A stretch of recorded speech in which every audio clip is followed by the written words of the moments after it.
Hey guys, I'm in Vegas and I want to give a shout out to my sponsor, HELIX Sleep. Find your perfect mattress at helixsleep.com/Griffin and have the best sleep of your life. Okay, welcome back. I'm on the road. This is a special edition of Riffin with Griffin. Special, like short bus special? Yeah. Part 3, the Pauly Shore experience. The third time on the podcast. Do I have the record or the least amount record? No, you don't have the record yet, but you're close. You're one of the few people that have been on this many times. You know, the last time we were, what are you doing? Well, because you've been with me all week and I haven't gotten any on my social media. Okay. So the last time I spoke to you, it was like over Zoom, the pandemic, it was like in the middle of it, and you had moved to Hawaii. Well, I wouldn't say I moved there. Oh, yeah, well, I was staying there for about 3 months, yes. Yeah, but that's a pretty significant. Moving. Yeah. That's a pretty significant move, and now you're out here in Vegas. I don't know, how is it for you now? Like, you know, in this stage of your life, you know, you're still doing stuff, so your career's still going. You know, that's great. You know, that's probably a blessing. When you think of Vegas, you always think of like on the backside of people's careers. But it's not like you have it's not like it's like Pauly Shore is at Caesar's Palace at the bingo room. No, you actually moved here for life reasons. Yeah, definitely. No, I just I've been coming to Vegas since I was a kid. Right. You know, my dad lived here for many years. Oh, I didn't even know that. Yeah, my dad passed away here in Vegas about 2 years ago, right in Summerlin, right there. So my dad's widow lives here. I have a lot of friends here. My friend Jason Strauss lives here, who runs half the nightlife in town. I got a lot of new friends. Ryan, who's shooting this right there, he's a good friend of mine. We became very close. I've been here for about a year. And I just wanted it, for me, I wanted to be around a new beginning and just kind of, I know you might not think this because I don't know what you know of Vegas, but it makes me happy here. Like, I feel happy and joy here.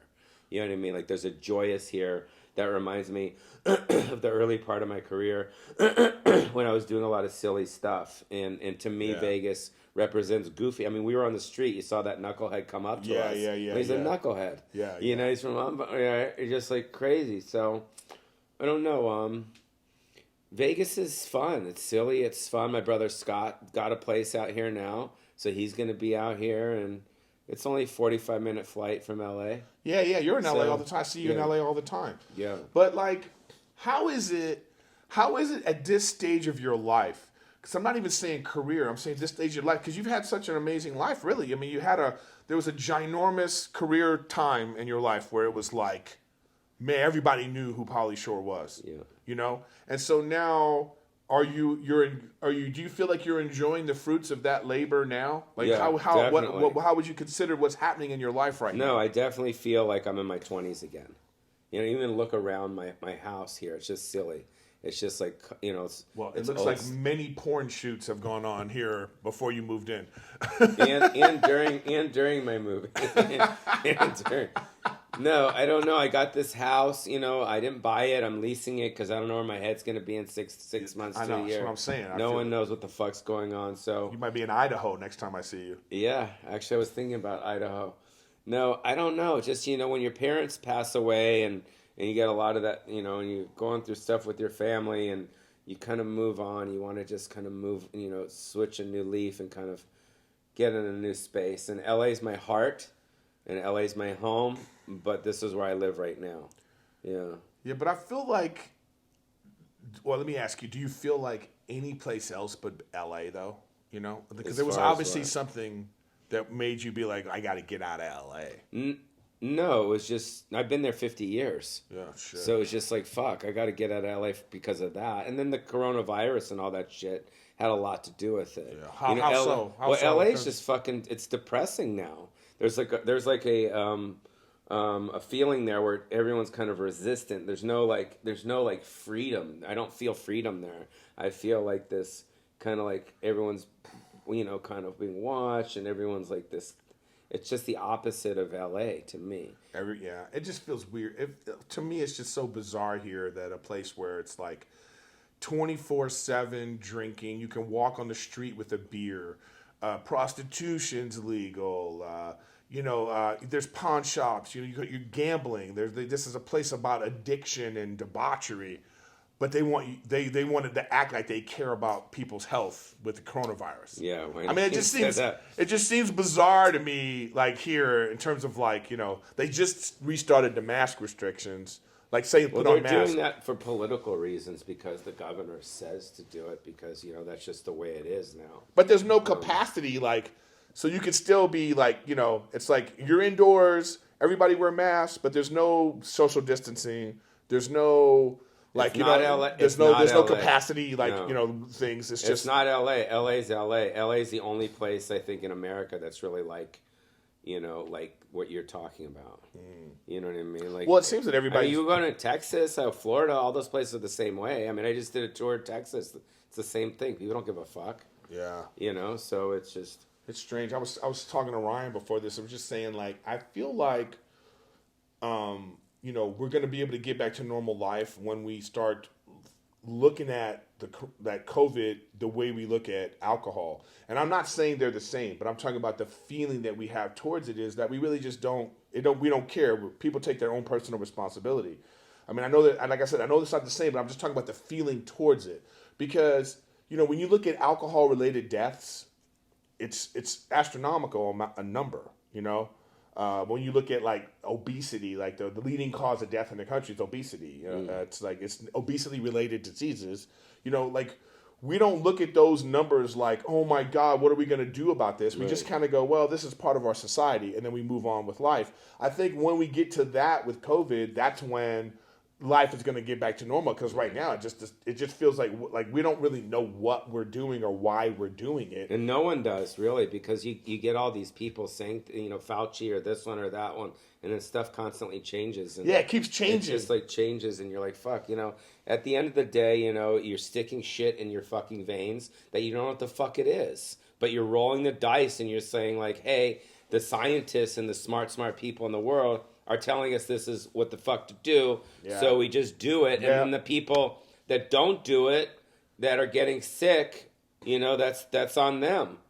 You know, that's on them. Yeah. I'm not an anti-vax, or if you're anti-vax, or if you're anti-mask, that's your business. Do you? But the problem is they're letting that affect our lives. Yeah, our world, And I'm like, come on, man. You told me to get the vaccine, and I did, and I'm ready to live my life, and now all of a sudden I can't. Yeah, the people that don't get vaccines, if they say that, you know, if they say you're not allowed to go in a certain restaurant, then you shouldn't get mad. Just say those are the rules right now. The rules right now is you have to have that card that basically says that you've been injected with this serum shit that I don't know what the fuck it is. I'm starting to freak out from it.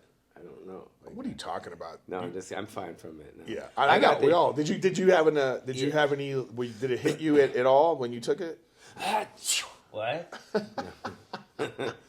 No. Yeah, it did. It fucked me up pretty bad for like a day or so. Really? Yeah. Didn't affect me at all. Yeah. Well, that's because you're already fucked up. No. Anyways, use that as a clip for a thing. No, I'm just kidding. No, you know what's interesting is you're hearing a lot of people that are getting the coronavirus after they've gotten vaccinated. I know more people that have gotten vaccinated who are getting it. Here's the big question: is then the first thing you ask them is like, what vaccine did you get? And then they say Johnson & Johnson, and you're like, yeah, well, that's why. And then they said Pfizer, and like, yeah, that one's pretty fucked up too. So the only one that I have not heard that they got the coronavirus after they got vaccine was the Moderna, bro. That's why the Wees got the Moderna. What'd you get? Are you getting sponsored by... What did you get? This podcast is sponsored by Moderna. What did you get? The Weezer strain. Did you get the Pfizer? No, I got the Pfizer, yeah. I went to CVS to get the Pfizer. That guy probably has it, motherfucker. No, but John Lovett's got it, and he had the Pfizer.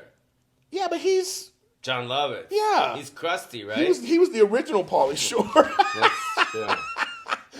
No, I don't know. I mean, I've been doing like a bunch of like health stuff. You know, I lost about 40 pounds, and you know, I get regular like IV shots. I get those IV drips. You know, I get the immune boost IV drips. Copy, and I do stuff like that. You know, very much like I was like very much like, whoa, what's going on here? I don't want, you know. Mm-hmm. And plus, my mom has dementia, so that's like that also made me be like, all right, what are some of the causes of dementia? And it's like high cholesterol, inflammation, these types of things that you can Doing actually podcasts with Pauly Shore. yeah. These are the kind of things that like you have to like look out for yourself. So I started to do those things. But I think that being healthier is also one of the things that helps you combat COVID in the first place. And cocaine addiction. Yeah. Well, I've never. You didn't have a cocaine addiction, did you? No, but we got some in the other room if you wanted to. Of course you Vegas, baby. Vegas, baby. Yo. They're constantly going to look at the GPS on the tracking on this video, and they're going to come right knock on your door. They've been here before. I get it from them. Anyways, listen. So I think you're right. I think, you want to... my mom had dementia and Alzheimer's, and Parkinson's and all that shit. And yeah, you want to try to avoid... I think a lot of it has to do with just, besides eating, is just stress levels. Yeah, your blood pressure goes up when you're just constantly that. And I think with my mom... I think that the reason why she started to get the shakes, because it started, I think, in 2000, is because of the business. Because my mom is an artist. She's more of an artist as opposed to like a business person. And she was doing both. Do you understand? She was being an artistic person, like creative, but then she also had to deal with the insurance and the fucking building and all that shit. And that, to me, is what fucked her up. There's a picture of my mom right here. We went to Monte Carlo. And she was sad, dude. This was a sad photo of her because we went to visit Peter. My brother Peter was in, it's a beautiful shot of her. Yeah, it is. It's a beautiful shot, but she was, kind of depressed. How old very was she right here? Very emotional. My mom was very emotional. Fuck, I think she was probably in her, I'd have to say maybe early 60s. Damn, to be that stressed at that age, it's like, you know what I mean? And yeah, it was just, and I think going back to what you're saying is that when you get 40, 50, 60 years old, you want to try to, I like waking up and having no emails. You know what I mean? I like waking up and like, I do a joke on stage. I got a burp 1 sec. I do a joke on stage where I say, like, I'm playing downtown Fremont Street down here. It's a pretty ghetto, kind of like dirty area of Vegas. But I play into that and I say, this is where Pauly Shore wound up. At the Grand Hotel, the Delirious Comedy Club in Fremont Street. I said, Adam Sandler's making $20 million a movie, and I'm fucking, and I'm pop locking on Fremont holding a strawberry daiquiri. And I said, and I think I won. You know what I mean? Yeah. Because Sandler's making millions, but he's got all this stuff to deal with. And like me, I'm kind of like, I don't want to say semi-retired, but my pressure is just, do you know what I mean? And that happens when you get older. You just, people call me up to do things all the time. Let's, want to do this. I'm like, you know what? It's how much time is this going to take up of my day? Because at the end of the day, that's all we have is fucking your, at the end of the time, all we have is your day. And that's it. And like, do you want to spend 4 hours working on some fucking app or some fucking, some weird thing that it's not even really in your lane? Or do I want to be able to write jokes and go fuck around with my dog or whatever? And that stuff, that's where I'm at 53. Yeah, I find that like every time I'm around you or, we have interactions or you're doing something, it's always something that's like, it's silly.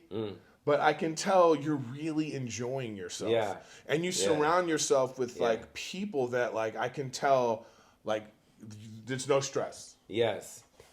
Yeah, that's kind of like I'm glad you picked up on that. That's kind of where my head's. That's why I said at the beginning of this, I feel like I'm in my 50s, but I feel like I'm in my 20s because all this death and all this shit happened in my life and all this crazy stuff with my family.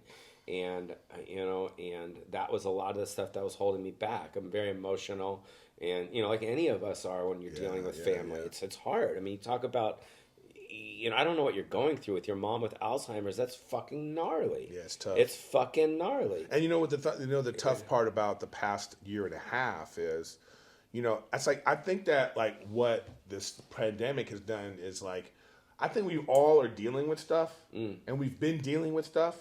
And then we added this huge thing that now it was like, whoa, this is like too much. Now all the stuff that we thought we were handling, we're not handling well anymore. Or we realized that we need to get a handle on some things, So I think it really made us like prioritize what's important in our lives. Yeah, I think, what's important is time. How do you want to spend your time? Because at the end of the day, like my friend Jason, he just he owns so much shit out here. He owns Lavo and Marquee and Tao and all, him and his company. And they just acquired, 5 or 10 more companies. Yeah. And I'm like, yo, yeah, you're going to make the money, but that's 4 or 5 more hours of emails and shit and employees and you know what I mean? When are you going to have time to not do anything? You know how people And I think that has to do with age too, though. Age has a lot. When I was younger, I'd want to do 50 things. Yeah. But age and your parents dying and where you're at in your life and me being here, I'm still doing a lot, but I'm not. But it's fun stuff, and it's not like stuff I'm making money off of. It's not like all my YouTube shit. Oh, I'm making money, but I'm having a great time. Yeah, and I think that's all that matters, and I think that's good, man. Yeah. I mean, I do. I think that's like, that's the story for all of us to follow. It's just like, hey, what are we doing all this stuff for in the first place? Like, what's the point of all this? Just be happy. And I think I've found a little bit of happiness too, for myself, even during the pandemic. Just be like, I went and started gaming on Twitch, and I really enjoy doing that. I enjoy the little community of people that great. come watch me every day. And Yeah. They're always saying things, and I get messages all the time. And I'll be places, and someone will be like, "Yo, man, love you on Twitch," and I go, "Oh, that's something new I did," and then people are acknowledging that. So it's like it's really about staying in your lane and enjoying what God brought you here for. I mean, you're great. Like I said to you before, I said you're an amazing character actor. Fucking funny, dude. I mean, people see you, and they go, "I fucking right, Ryan." They're like, "Fuck." No, they're like, "Fuck, this guy's hilarious. He's like a great, great actor." And I loved working with you in Guest House. Yeah, you know what? I gotta say, so much fun. You know what? Going into that, I didn't know what to expect. Like, if I'm being 100, it was like even Bobby Lee and I had conversations where he called me. He's like, "Yo, dude, are you gonna do this movie?" And it was like, Pauly keeps bugging me about it. And I'm like, and I was like, I know he's calling me too. I'm not sure what. And I didn't know because we really hadn't had many conversations, like a lot of interactions before that. Yeah. But then when I got on set and Sam, the director, and then how it was, I was like, oh, I get it. It was just like such a fun experience. Yeah. And then when I saw and then I still didn't know what the finished product was going to be like. But like, I gotta say, it's a really enjoyable movie. Like, you know what I mean? Like, it's exactly what you think it is. People always ask me, what's Guest House about? And I just go, Pauly Shore is living in a couple's guest house. That's it. That's the story, yeah. That's the story. And then insanity ensues. Yeah. I get, a lot of people, they might have that preconceived kind of yeah, that people don't know about me. They don't know me, and that's okay, Bobby's Bobby, with you, I totally understand, for Bobby to say, oh, what am I going to do? It's like, dude, shut the fuck up and do the movie. You're hilarious. I've known you for 50,000 years. He's going to do it. Like, yeah. But that's just how he is. But, you know what I mean? But, Bobby, I don't want to say I discovered, but I discovered, he owes his whole career to you? No, he does not. No, he doesn't. You can say it. Bobby Lee owes his whole career to Pauly Shore. Okay, there it is, right there. He would have made it. Didn't you discover him in San Diego too? San Diego, but I had him open for me when he was terrible, and my mom. Also last year? Yeah, right. No, when he was first starting off at the La Jolla Comedy Store, and I saw him in I think it was Brockton Villa, or it was one of his restaurants down there. It was a funny busboy, and I was like, oh my god, you know what I mean? Then we got him in at the store, and then boom, we just developed him at the store. Well, you heard it here first. Breaking news. But Bobby owes everything to Pauly Shore. Yeah, and which means I should be getting a check, something, a slice right? of fucking tiger Chinese belly or whatever it's called, right? No, but he auditioned for my mom actually when he was opening for me at the Riviera Hotel here in Las Vegas. I think it was the late '90s. And he was opening for me. And there was a comedy store out here? No, I was just doing a Pauly Shore show at the theater here. And he was my opening act. My mom came to the show, and that's when she made him a paid regular. Oh, wow. Yeah, it was when she saw him open for me, not at the store. Because she's very busy, and she, you know what I mean? But she's coming to see her son, and she came, and Did you like that? Was there something special about? Yeah, she's fucking my mom, dude. Did she go to all? Did she do that often? I'm saying, like, go out of town to see you out of town. Was that like one of the first times, or like what was that for you, or the first time? No, it's mostly just La Jolla or Vegas a lot. Oh, okay. Because I played here a lot, so But me and my mom are very close. Like, very close. Like, like best friends, like, Oh, that's good. Like best friends, like, and we laughed a lot. Well, that's why it's hard for me. Like, my mom still has she has her sense of humor in place, but it's hard. Because, like, when they're going through that thing, it's hard to, like, sit with her and know that this is a different person. It's like, but here's heart-wrenching every time I go see her. Here's some advice that I'll give you and anyone listening about slowly watching your parents, go. Is, and I didn't know this until she was on hospice, is that your mom has a neurological kind of disorder.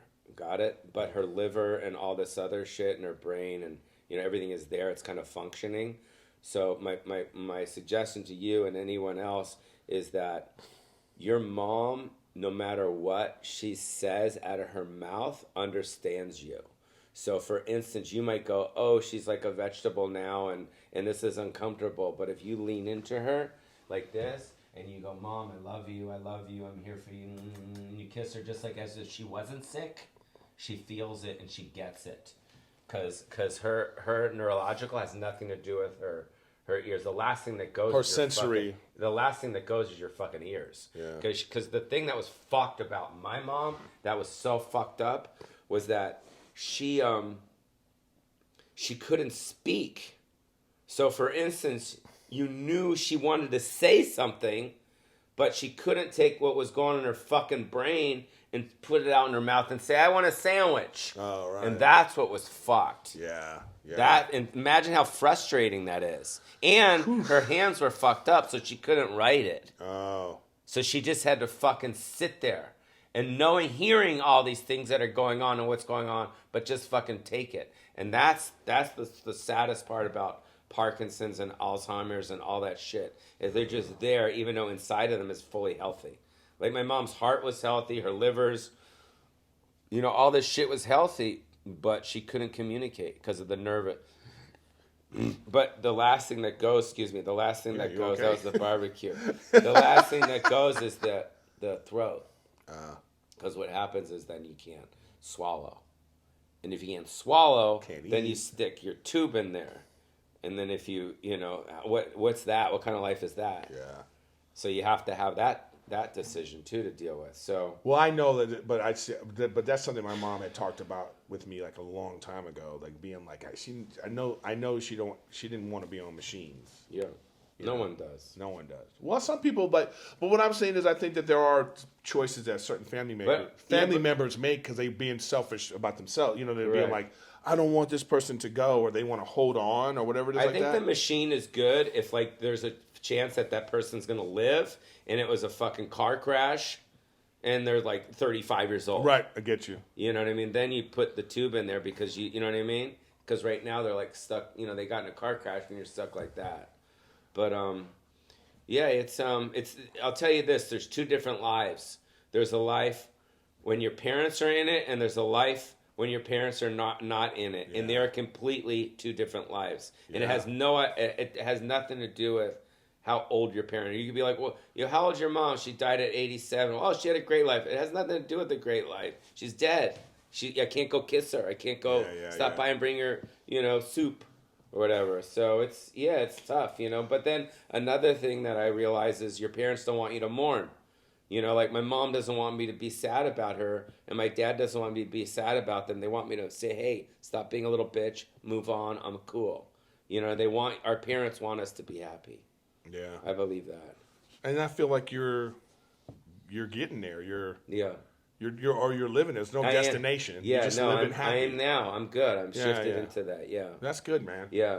Yeah, it's tough when this kind of thing happens. I think it's like, but then we're at this age now where it's like these are the things we have to think about. Like I think when you hit 40, you don't even realize, hey man, it's coming to an end. This phase in your life, But I remember when I got to a point where my mom was no longer a comfort for me anyway, though. You know what I'm saying? There was a certain point. So your dad's around? No. So he's passed. Yeah, I never met my dad before. Wow. But my stepfather's still in my life with my mom. He's there taking care of her and all that. But You know, I just remember. Which part of LA did you grow up? I grew up in like mid Wilshire area. When you say mid Wilshire, is that Crenshaw and Wilshire? No, it's like mid Wilshire is like, anywhere from like, Beverly.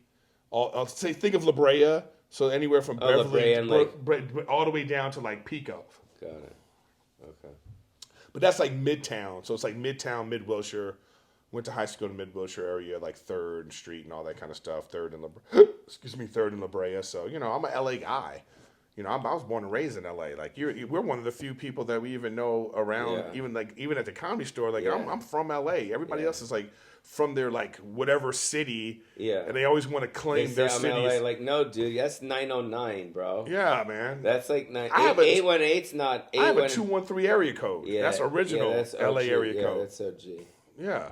What's up, guys? I'm out in Vegas. I'm shooting Riffin with Griffin here. And you know what? I got to tell you something. I miss my mattress. I miss my HELIX sleep mattress. There is a difference. I travel a lot. When you're staying at hotels, man, whew, it's just, you can feel it in your back. You can feel it in your comfortability. And I really recommend you get a HELIX sleep mattress. You're going to get $200 off. You're going to get some free pillows if you use the code Griffin, ErikGriffin.com. It's helixsleep.com/Griffin. So make sure you guys go to that. HELIX Sleep, the best thing about it is you take this sleep quiz and they match you to the perfect mattress of how you sleep, your body type, all of that. It's a perfect situation if you're looking for a mattress. I highly recommend it. I really recommend HELIX Sleep. It's like you don't got to go to the mattress store. I mean, it's like I always say this. It's like eHarmony for mattresses. It's Tinder for you and your mattress. You're going to swipe on the perfect one because you're going to put all your information. But anyways, make sure you go to helixsleep.com/Griffin for the $200 off and the discounts. And I highly recommend it. Take it from me, Erik Griffin. Let's get back to the show. So. I don't know. Well, you're out here in Vegas. How long you think? But How long you think you're gonna be out here in Vegas? Because I think even you're not gonna stay here. I agreed. I don't think you're gonna stay here. But I don't know if it means you're gonna go back to LA. But what's next? I mean, have you ever lived in New York? I love New York. Have you ever lived there? My heart. No, I have not. I love New York. Yeah, you seem like New York's got my heart. Yeah, I think you do well in New York. Yeah. Really? Yeah. Yeah, that's probably my next place. Yeah, you'll have like a cult of just those kind of people you like having around you are going to be. They're all over the place in New York. Yeah, very bohemian. Yeah. Like the Village and I always really I spent a lot of time in New York. All my life I would always go out there and when I got my gig on MTV, especially MTV was New York based. Yeah, so we used to go out there all the time and do shows. I have photos of me and Chappelle at the fucking Stony Awards 20-something years ago when I hosted that, and that was fucking awesome.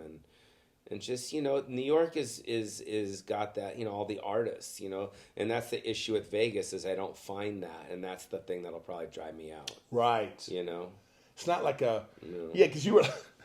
Like you took me to what you said, this is the art district. And I was like, mechanic shop, pawn shop. And then there was one nice antique store. And you're like, look at the art district. You know what I mean? It'll be there soon. You'll see. Yeah, that area, the arts district in Vegas is coming up. It's cool. It's not there yet, but I'll name some sick places for those you locals. You got Esther's Kitchen. You got, what's that vegan taco shop? You got the sushi bar across the street that's amazing. I forgot the name. You got Makers and Finders. You got Public US. You got really cool. Well, that barbecue place we went to today, what's the name of the place? Soul Belly. Soul Belly. And they had, it's 3 o'clock in the afternoon on a Sunday. And they had this great 3-piece blues band playing live, singing. The dude was dude looked like he was fresh out of prison, right? Just jamming on a harmonica, wah, wah, wah, wah, wah, and they were singing all these bluesy country songs, and I was like, this is great. Yeah, no, it's cool. 6 people in there, not even. It's enjoy this, but it's amazing, No, the Arts District for you got the Vegas Strip here, you got downtown here, and the Arts District is right in the middle. And then Keith Stubbs, who owns Wise Guys in Utah, I hooked him up with my friend Jason. They own the land, and I organized that whole deal. So Wise Guys is going to be opening here in Vegas on September 7th. And he's already got a whole bunch of comics booked. And it's a fucking awesome road room. So it's the first comedy club in Las Vegas that you don't have to take a fucking escalator or a fucking this thing or park over there or go. You know what I mean? So, it's a standalone. It's a standalone. But I feel like that's going to be sort of a locals. Absolutely. Right? Yeah, but I think that the tourists are going to hear about it and hear that like Spade is playing there or you're playing there or whoever, and they're going to fucking go like, oh shit, I want to go check that out, and they're going to see this new area, the Arts District. And the Arts District also has sidewalks everywhere. Most Vegas, there's not a lot of sidewalks. It's they don't want you walking. They want you like they want you on a people mover right to a crap table. Right. But I'm here. Ryan's here who's shooting this, and I've been filming a lot of great stuff out of here. I know it might not be for you, but I'm enjoying it. No. We just don't even I love you, man. I think like I say, I enjoy watching you enjoy yourself. Yeah, that's my favorite thing about you. Yeah, my favorite thing about you is like you'll have like 7 weirdos around you, and you know what I mean? Like, no offense, Ryan.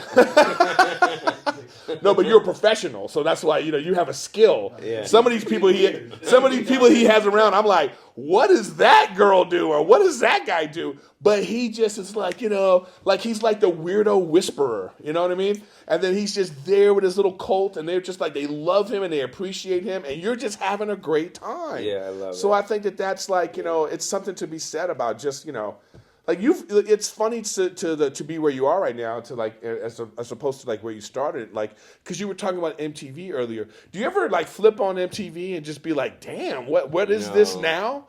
Like because like, I mean, I think back to those days and I'm like, my God, MTV was like one of the biggest things ever. It was the biggest thing. You know what I mean? The coolest thing. Yeah. Yeah, you were doing stadiums off that shit. Yeah, you know what I mean? Yeah. So it's like now it's like. I don't watch it, but the good part about the internet and kind of this thing of what's going on is for the artists like us, even the people that aren't artists, but speak on behalf of the artists.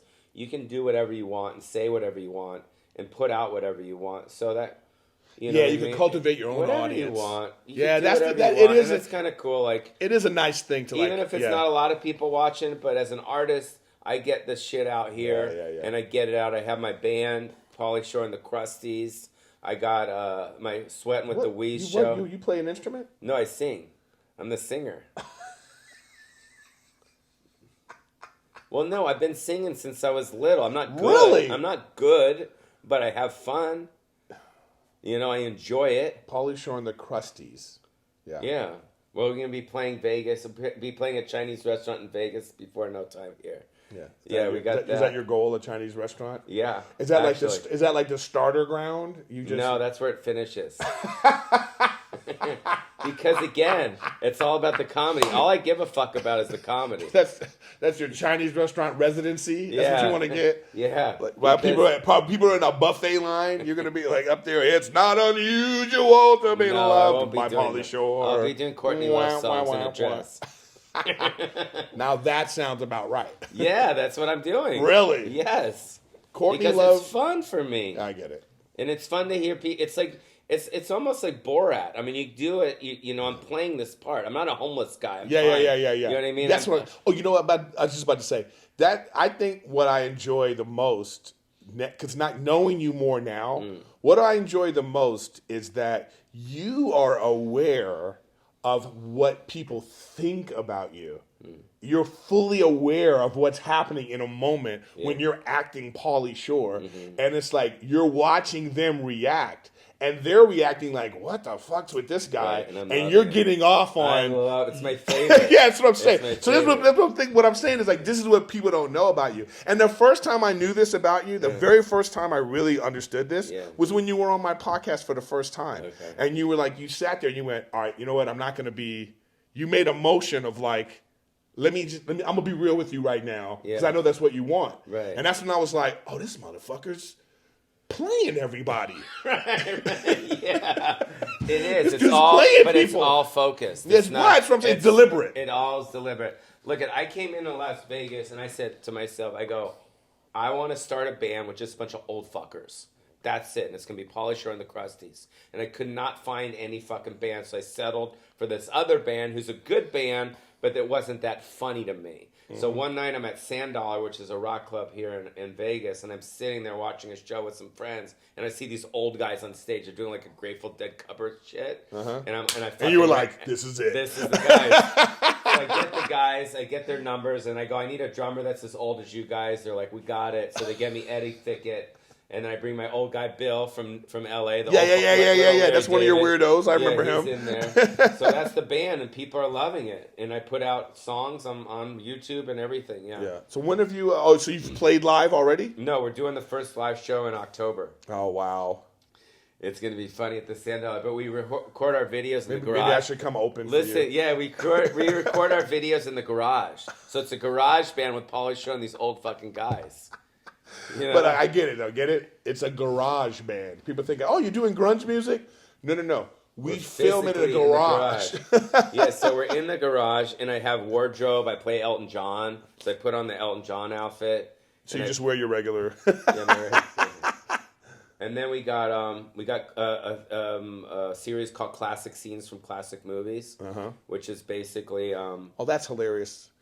You don't even have to tell me what it is, because just all I hear is like if it's like Pauly Shore as the Godfather, exactly. Pauly Shore as whatever it is. Yeah, Pauly I love it. Good fellas. I love it. Yeah. So we did that out of here, and that's been fucking great. And it's a way to produce. It's a way for me as an actor to act, because that's what I am. I'm an actor without having to call up other actors and hey, let's do this. So I'm able to edit it in a way and produce it in a way where emotionally I'm able to get out my chops, so I don't become dormant, when you don't work on that acting muscle, and you're not in class or you're not doing a movie, you got to do something to sharpen that thing. So that did that. And I really enjoy that. And then I have my Sweating with the Wheeze thing, because everyone says I'm like Richard Simmons. So what I do is I do a video called Sweating with the Wheeze, where I do, a workout, like a 3-minute workout in my backyard, with my girl, and we do that. And that's really fun too. Sweating with the Wheeze. Well, because people like email or tweet at me, you look like Richard Simmons. You do kind of have a little Richard Simmons vibe going on right now. I just go with it. I'm like, all right, fuck it. Do you have do you sell merch?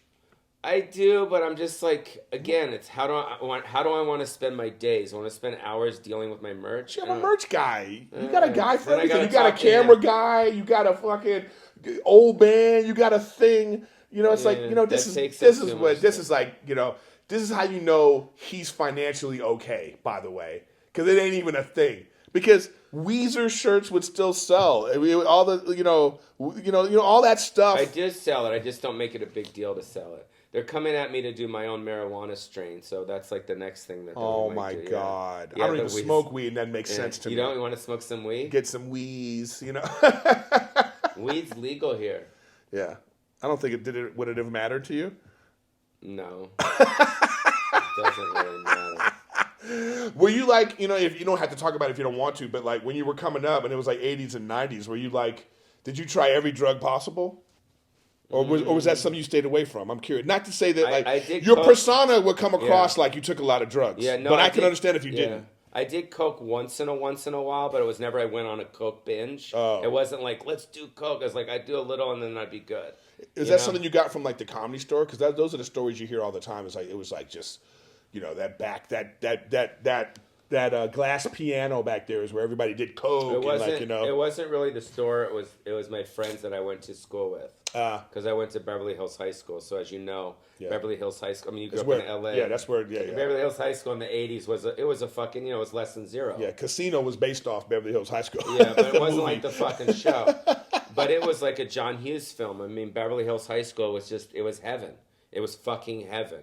From like 9th grade to 12th grade was like, I mean, we would skateboard empty swimming pools. We'd fucking go, get in fights with Vals on the fucking bus. We'd go fucking Maury boogie boarding. We'd, put zinc oxide on our noses. We'd smoke weed. We'd go to the Westwood Comedy Store and play the arcade and watch fucking, Jim Carrey do this fucking thing or whatever. And you remember Westworld? I'm sure you went to Westwood growing up. Yeah. Yeah, and fucking it was the best. Yeah, that's where remember that was one of the only place to really go see movies back in the day too. That was like the whole, you know, they would like, and then like if there was a movie premiere, they would change the whole city, the whole downtown. It'd be like, oh, we're making it Gotham City because Yeah. Batman's coming out, or you know what I mean? Westwood Village was like, you know, in high school was like the coolest place in the world. I mean, it was just, you know. Remember that fair they would do every year, like out there on that big fairground? I forgot what it was called. Oh, at UCLA. At UCLA, dude. Remember that? Was the sickest. Yeah, there would be like oh my god, I there'd be went all the food and time. like weird amusement park rides. I liked it because you can meet girls from Pauly. The Palisades girls were the ones. Yeah.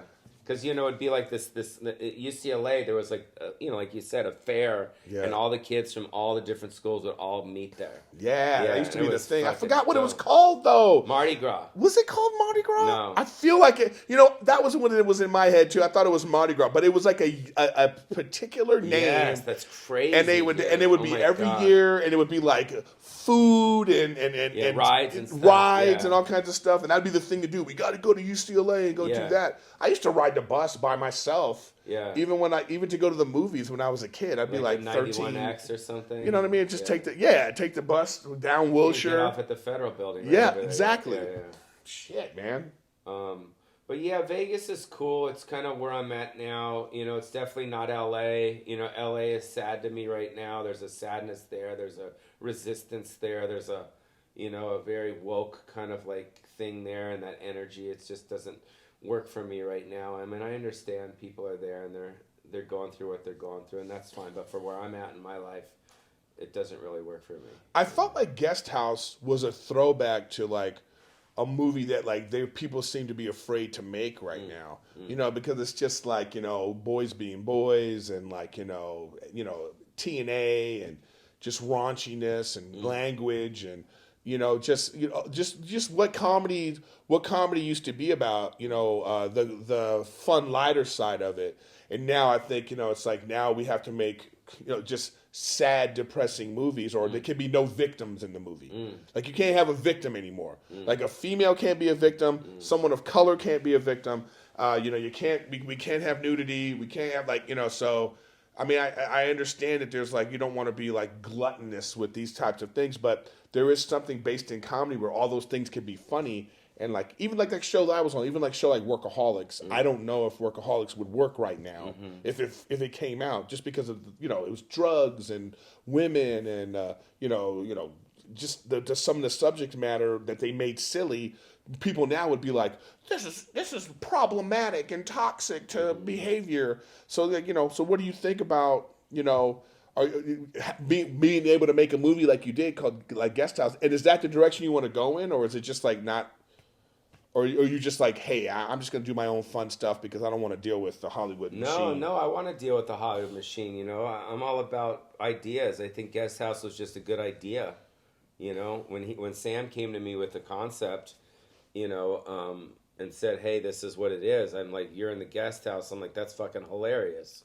And that's why I glommed on it, and I helped rewrite the script. Yeah. And I helped soften the character because the original character was very kind of harsh, and I made my guy a lot more likable, and there was a reason why you find out at the end why he was going so crazy. He didn't want to let go of his house. Yeah. There's all this stuff. So the idea was, it's always about the idea. So for me, if someone comes at to me with an idea that I think is really good, I don't care what time, it is. And then if someone wants to put up the money, then like, let's go. Even better, right? Yeah, like let's rock and roll, But Guest House was, right time, right movie, right place, right this, right that, you know what I mean? And it did well, and people liked it, and it's on people Netflix did like now. it. It's on Netflix Netflix on now. Netflix now, so check out Netflix. Check out Guest House on Netflix. And it is what it is. Myself. Yeah. Star Pauly Shore. Yeah, and we were Where we at? How much time have we been right now? Well, it's been about 40 minutes. Perfect. We got 10 more minutes, and we're good, man. This is great. I love it. What's on? It's good. Yeah, man. You're like I say, like I wish. I don't know if you. Sometimes I feel like I don't know if you want people to know the lighter side of yourself, or like the more vulnerable side of your personality. Maybe I feel like it's like exclusive to like close friends and family, but like, why is that? Because I like to laugh, You know what I mean? I like to be silly, and to be serious and real and shit is like, I don't know. You know what I mean? But you know what I mean? It's Yeah, like, yeah, yeah, you know, yeah. like Yeah. I have a gift. God gave me a gift. Like, you know, He gave me the gift of make people laugh. And so like I like to lean into that because, you know, I like making people laugh. You know what I mean? I don't want to make people cry. Yeah. You know, and be all serious and shit. I like people thinking I'm stupid, or I like people thinking that I'm, you know, one way, you know? I don't care. I'm sure like you get this a lot, because I get this even myself on my small scale. I really enjoy when people send me messages about like, hey, thanks for putting out content and doing what you do, because in the past year it really helped me get through. You Yeah. know, and that really made me really realize like really how important what we do is. Yeah, like I said, like I have a gift, you have a gift. Like anyone can be serious and be real and like thought provoking and like and all like heady and shit, but like not anyone can be funny. You know what I mean? And me and you, I love doing shtick with you. You know what I mean? Like I just think like, and everyone says the same thing. You guys got to do a movie. I'm like, great. Give us a fucking script And a budget. and a budget, and tell us when to show We up. got a camera guy. He can be Yeah. our DP. Well, we're ready No, to go. like, But you like, know. what's this movie gonna be? Yeah, so yeah, we got a gift of making people laugh. So I'd rather be sillier than be serious, I guess. Yeah. You know, Yeah, like that shit on the street was hilarious with that dude. Yeah, some random guy. Just make sure you check out Pauly's Instagram. Yeah, All his information will be below. Check out his Instagram. You'll see a thing that we did. We're probably dressed the same.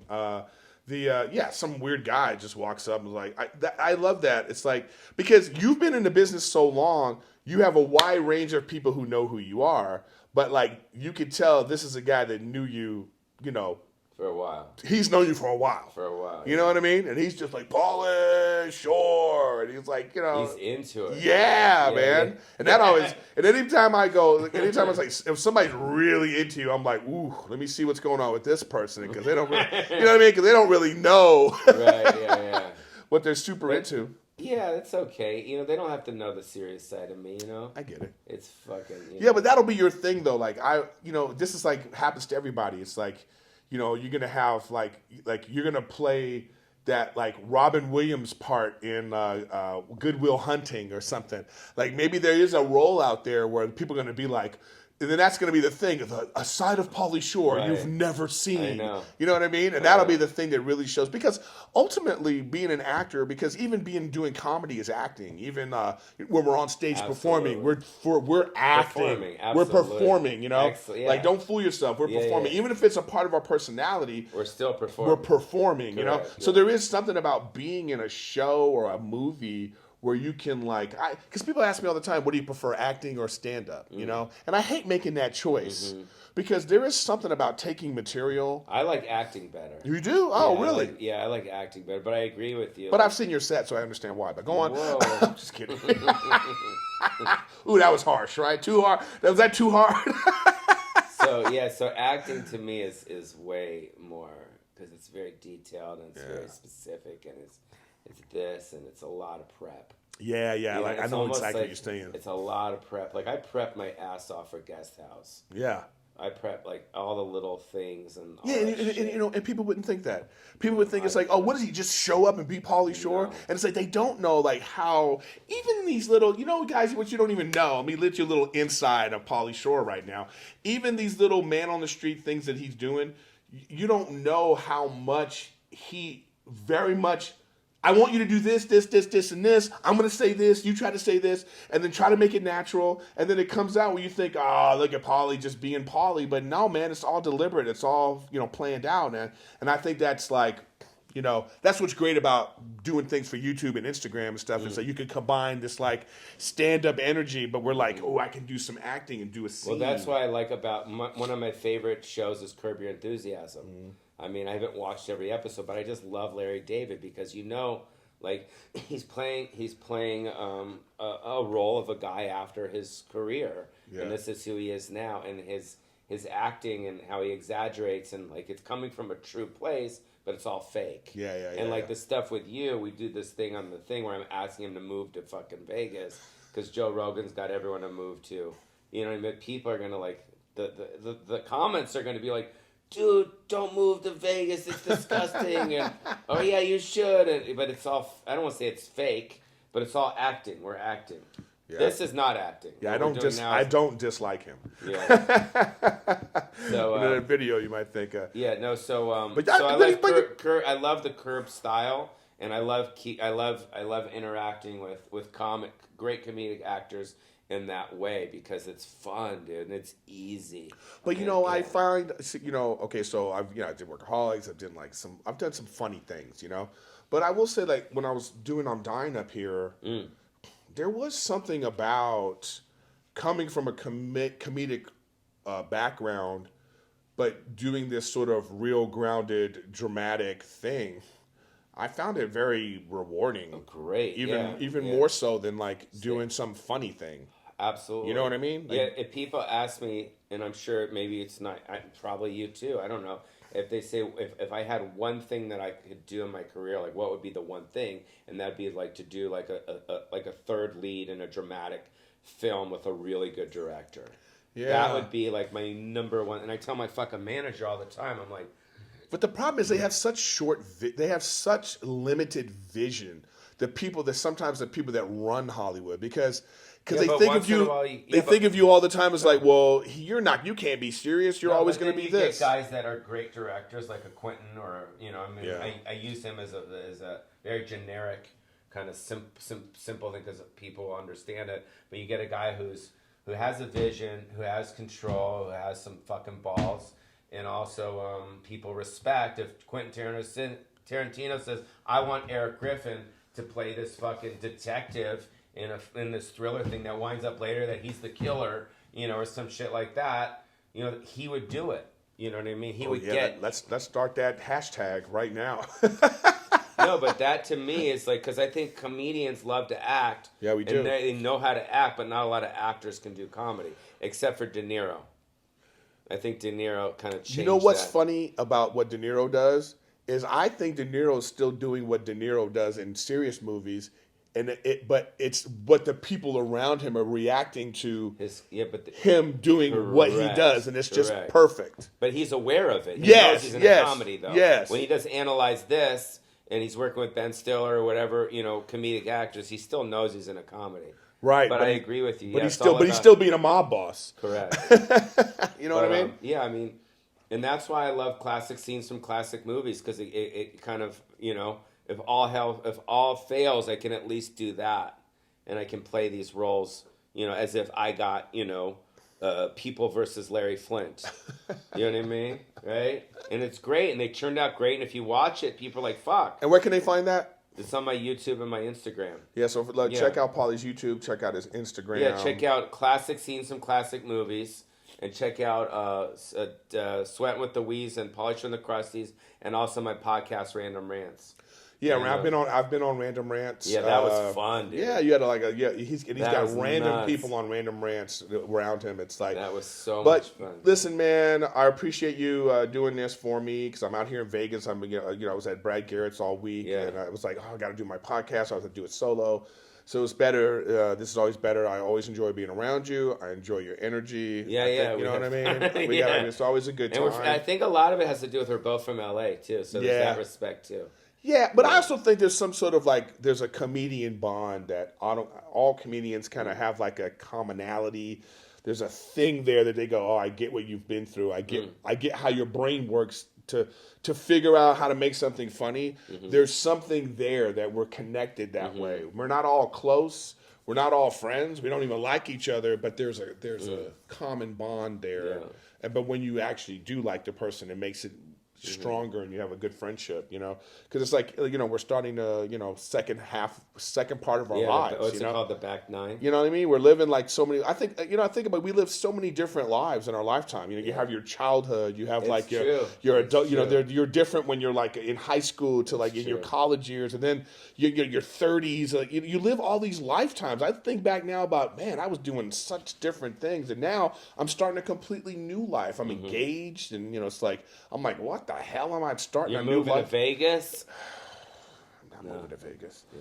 But anyway, this has been Pauly Shore. This is Riffin with Griffin on the road, Can special I do edition. a Weasel style, Riffin with Griffin? Yeah, go ahead. What you want to do? Well, they like it, a lot of the kids. Yeah. Riffin with Griffin, bro. Oh! You know what I mean? Yeah. Dude, Right that now- got me this house, bro. Come on. I feel you. But there's a lot of people right now Googling Pauly Shore. Dude, come on, that's not cool.